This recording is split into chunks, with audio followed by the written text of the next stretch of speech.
Hi, and welcome to Sue Patten Quilts. Several of you have asked if I could do a couple of posts showing you where my progress is. As several of you know, I have turned the 52 blocks in 52 weeks into 52 quilts in 52 weeks so that we have a spectacular trunk show for next year. So today I'm going to show you basically how I kind of plan out my quilt on the fly.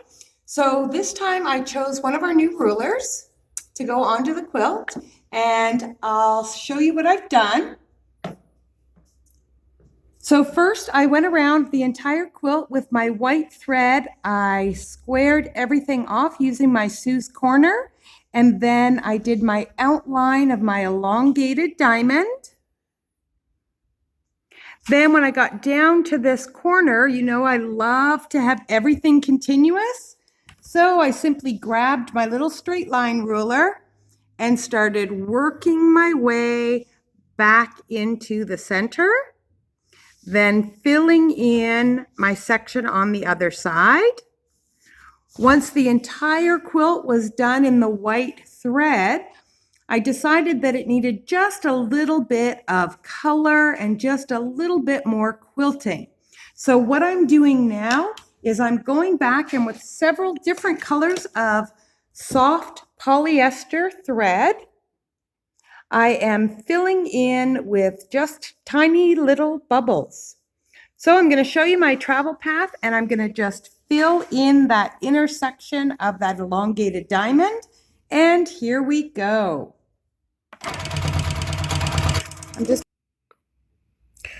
So I'm just going to start down in that bottom point, and I'm just going to start creating small bubbles and working my way back and forth. As I work in a large area like this, regardless of what filler design I'm using, I like to go in a clockwise, counterclockwise motion so that I don't push any of that extra fabric up and create any puckers or pleats. So I'm just going to work my way along. Don't sweat the small stuff. Your little bubbles do not need to be perfect circles. They don't all have to be the same size. It's not rocket science or brain surgery. And no one is going to be hurt if your circles aren't perfect. We're just creating texture and depth. And today I'm just adding a little bit of color to this very white quilt. So I'm just going to work my way back and forth, continually stitching small little circles. I like to find a travel path that works easily with the pattern, that starts at one end and fills all of the space, but then allows me to sneak into the next section so that I don't have to do a lot of cutting and burying my threads. Once I get going, I like to just keep on stitching. So I try really hard to come up with a travel path that allows me to do that.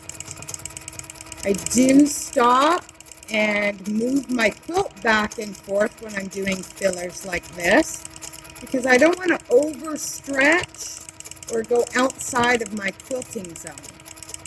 I like to have my quilt zone be nice and close to me so that I'm not bent over my machine and so that I'm not stretching too far.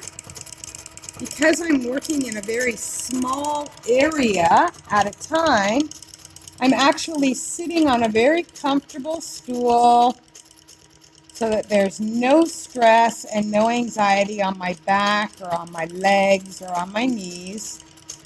And I'm just going to continue filling this in, going clockwise and counterclockwise. Nice tiny circles all the way through. Now I've got a little fork in the road here, so I'm going to travel all the way up to here. And now I'm going to start working this side. I'm going to go all the way up to that little point. I want to end up at the bottom of that little square. So I'm just going to work my design so that I can continually fill in without no stopping, no restarting. So I'll just work my way over, get everything filled in. Don't be afraid to sneak around. I'm going to cut through here, continue out to that outer edge.